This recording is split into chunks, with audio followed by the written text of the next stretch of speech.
So, Mr. Speaker, can I ask the Prime Minister, by how much has the welfare bill risen since he came to office?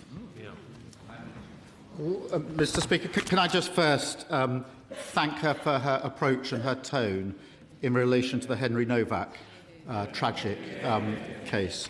In relation to welfare, Mr. Speaker, as she knows, we inherited a broken system from the party opposite, and we are now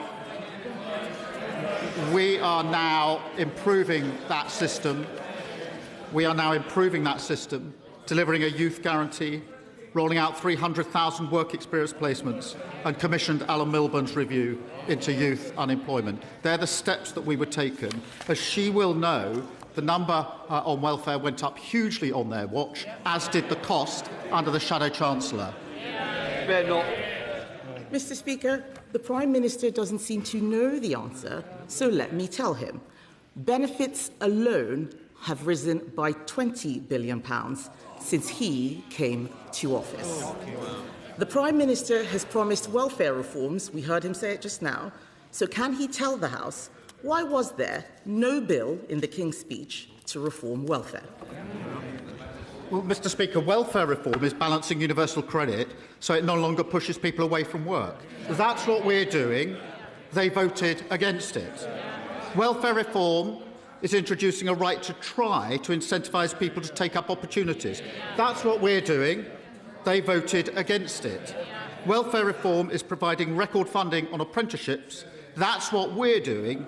Apprenticeship starts fell by 40% on their watch. And she talks about the welfare bill. It soared to £88 billion, by £88 billion on their watch. Nearly 3 million people were written off. Face-to-face assessments collapsed because of the contracts they agreed, and the person who signed off those contracts was the Shadow Chancellor. Mr. Speaker, we need to bring down the benefits bill. He complains about the Shadow Chancellor. The bill went up because of the pandemic. And even then, Mr. Speaker, they were asking us to spend more. It's not the Shadow Chancellor who's the problem, it's the actual Chancellor. She's not even here in her place. It is the actual Chancellor. Mr. Speaker, the reason why there is no welfare bill is because the Prime Minister has given up. And he's given up because they have given up on him. On Sunday, the Welfare Secretary was asked 12 times on national radio if he would make cuts to the benefits bill. And 12 times he could not answer. So I will ask the Prime Minister, is he going to cut the benefits bill?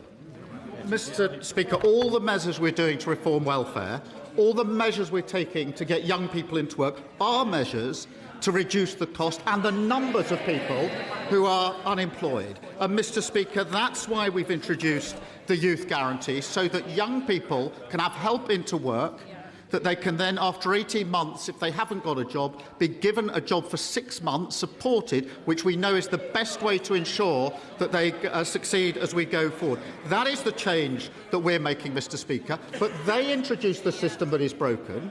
We're reforming it. Did they vote to reform it with us? No, they voted to keep the broken system.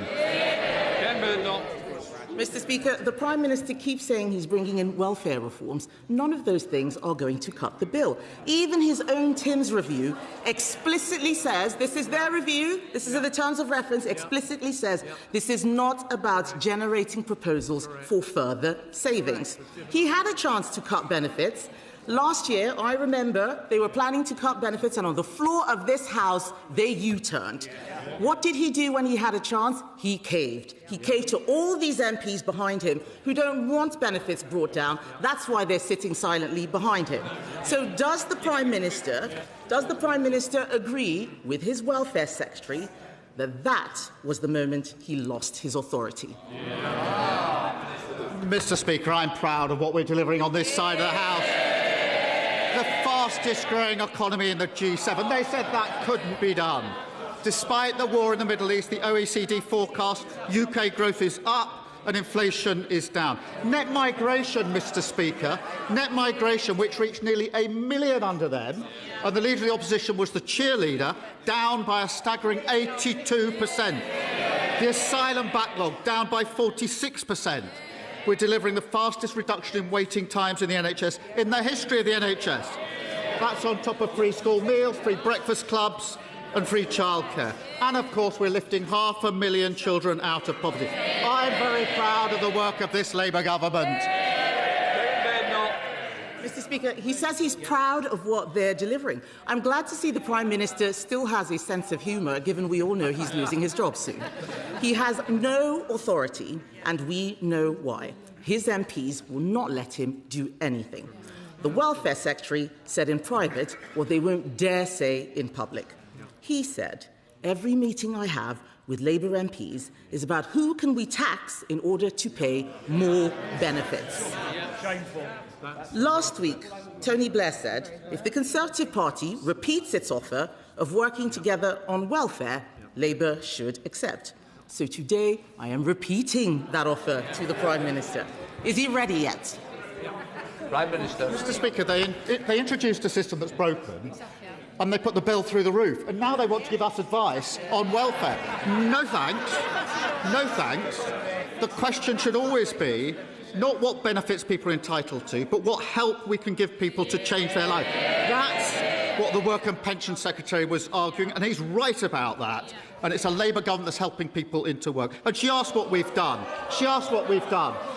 More rights for renters, stopping unfair rent strikes. That's 11 million people giving greater security and a place to call home. More rights for workers, Mr Speaker, including bereavement leave on day one. Ask anyone who's lost someone and they'll tell you just how important it is to have bereavement leave, and lifting 500,000 children out of poverty. We often say in this House that every child should go as far as their talent or ability will take them. It does not happen if they're growing up in poverty. And the party opposite have fought us every turn. I'm proud of what we're delivering. There's much more to do. Mr Speaker, the truth is, unemployment has risen every single month since they came into office. You can listen to their cheers get weaker and thinner with every passing moment. The fact is, despite his huge majority, the Prime Minister doesn't have the votes to reform welfare. There is a solution, a Conservative solution. Benefits bill down. Mr Speaker, they're all jeering now. I don't know why they're supporting him. He is more than happy to release all their text messages, while all of his has disappeared. Disappearing messages from a disappearing PM. There is a Conservative solution. Benefits bill down, taxes down, growth up.